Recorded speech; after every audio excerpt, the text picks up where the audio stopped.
हजुरहरूलाई चाहिँ आज म एउटा कुरा सेयर गर्न जाँदैछु। फर्स्टमा चाहिँ फर्स्टमा के भन्छु भने चाहिँ हामी मनोकामना आएको थियौँ हिजो।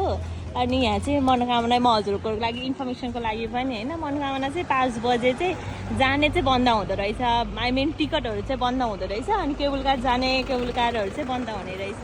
अनि हिजो हामी ढिला भएर चाहिँ यो भुपु सैनिक hotel and guest house Thakali भान्सा घरमा बसेका थियौँ होइन। अनि हामी बस्दाखेरि हामी 5 जना थियौँ, फ्यामिली नै आएको थियौँ हामी चाहिँ। अनि रुम चाहियो भनेर रुम जाँदाखेरि चाहिँ डिलक्स रुम भन्ने छ उहाँकोमा। रुम चाहिँ राम्रो छ, रुम नराम्रो भन्नको चाहिँ होइन कि, अब रुम चाहिँ राम्रो थियो। अनि रुमको भिडियो चाहिँ बनाएको छैनौँ होइन। अनि अलि त्यो अनि रुमको पहिला 4000 4500 भन्नुभयो। अनि मिलाइदिनु न भन्नु 4000 भन्नुभयो होइन।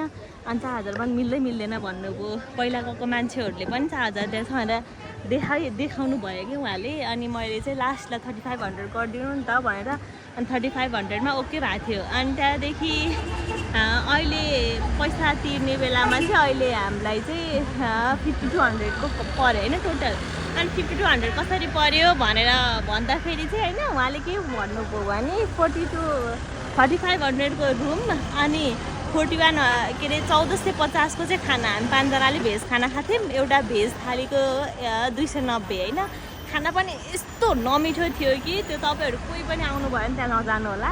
यस्तो नमिठो थियो खाना कि त्यो खकाली भन्ने नै त्यो खकालीकै बिजत हुने खाना थियो कि। अनि प्लस चाहिँ अनि अहिले चाहिँ कसरी हाम्रो चाहिँ कति भएको थियो भने 5170 भएको थियो।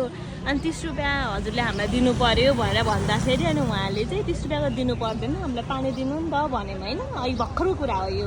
अनि उहाँले के भन्नुभयो भने के सुधा 30 रुपियाँ भनेको स्याम्पूको पैसा जोड्नु भएको अरे कि। हामी 5 जना थियौँ। अनि 5वटा स्याम्पू दिनुभएको थियो उहाँले होइन। 5वटा स्याम्पू र हात धुने साबुन दिन्छ नि त होटेलमा, त्यो साबुनको पैसा 30 रुपियाँ जोडेर अनि 5200 पुऱ्याउनु भएको अरे उहाँले। अबदेखि कोही पनि झुकेर पनि यो भुपु सैनिक होटेल एन्ड गेस्ट हाउसमा नजानु होला प्लिज है।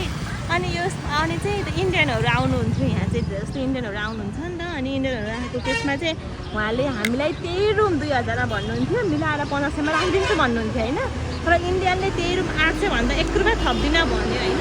उनीहरूले चाहिँ 900मा 3 रुपियाँवाला त्यो रुम दिनुभएको थियो कि उहाँहरूले। नेपालीहरूलाई सब नेपालीहरू हामी साझा नेपालीलाई ठग्दा रहेछ नि। तपाईँहरू एकदम विचार गरेर हिँड्नु होला।